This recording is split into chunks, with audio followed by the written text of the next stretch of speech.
السلام علیکم ورحمۃ اللہ وبرکاتہ۔ پارہ نمبر 30 سورۃ الکوثر۔ سورۃ الکوثر مکی سورت ہے اور اس کی 3 آیات ہیں۔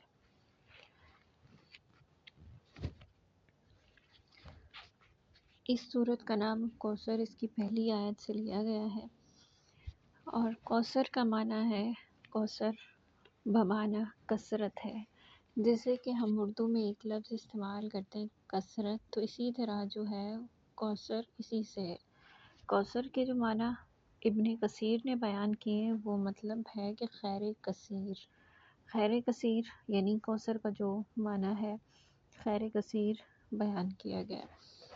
اس کے علاوہ اس سورت کا دوسرا نام سورۃ النحر بھی اس کو کہتے ہیں، اور نحر کیوں کہتے ہیں کیونکہ اس میں آگے النحر کا تذکرہ ہے یعنی قربانی کا۔ اس کے اور بھی بہت سارے معنی آ جاتے ہیں، جیسے کہ حدیث میں بتایا گیا ہے کہ جو کوثر ہے اس سے مراد ایک نہر بھی ہے، یعنی کوثر جنت میں ایک نہر کا نام ہے جو آپ صلی اللہ علیہ وآلہ وسلم کو عطا کی گئی ہے، تو اس کو بھی کوثر کہتے ہیں۔ اور اس کے بارے میں روایت میں ہے، حدیث میں ہے کہ آپ صلی اللہ علیہ وآلہ وسلم جو ہے حوض کوثر پر ہوں گے، اور جس کے دونوں کنارے سونے کے ہیں، اس کا فرش یاقوت سے بنا ہوا ہے، اور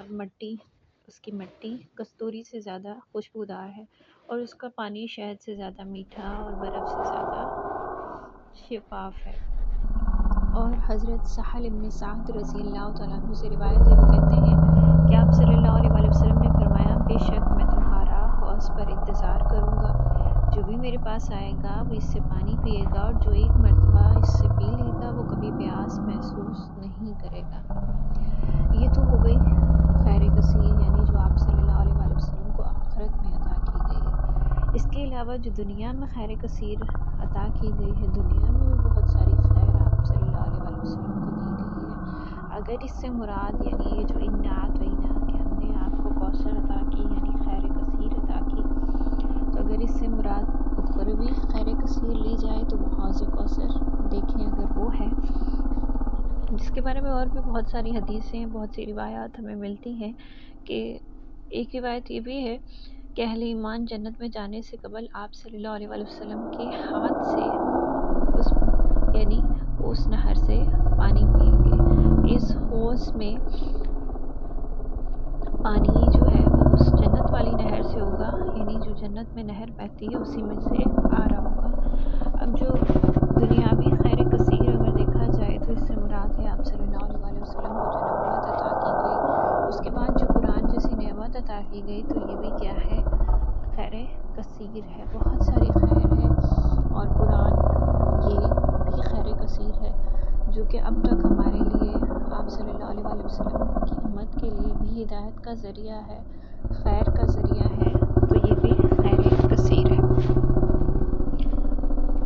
اور ہم نے آپ کو کوثر عطا کی،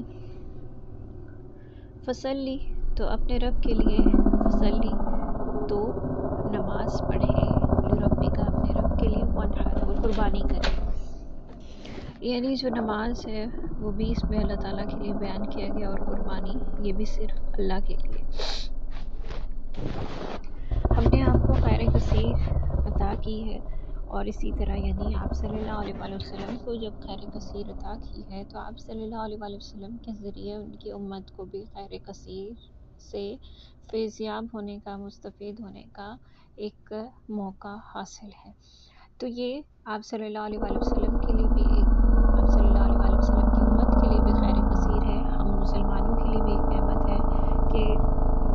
اگر دنیا میں دیکھا جائے تو دنیا میں ہمارے لیے خیر کثیر قرآن پاک ہے، اپنے نبی کی سنت ہے، ان کے احکامات ہیں، ہر